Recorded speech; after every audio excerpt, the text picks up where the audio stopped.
Integriti merupakan asas kepada pembentukan organisasi yang berwibawa, dipercayai dan bertanggungjawab.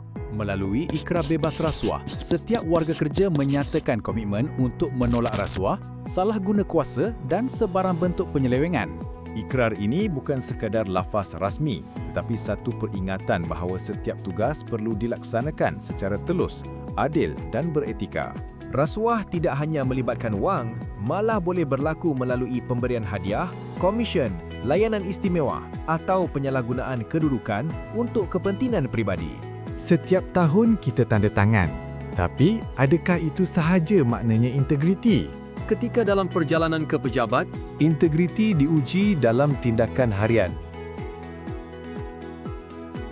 Ketika membuat keputusan yang penting, Tolonglah, sekali ni je. Tak nak. Halo, saya nak buat aduan tentang rasuah. Rasuah. Baik, berikan saya maklumat. Setiap tugasan harian dijalankan selaras dengan proses yang telah ditetapkan. Ikrar bebas rasuah bukan sekadar tanda tangan tetapi komitmen untuk memelihara amanah.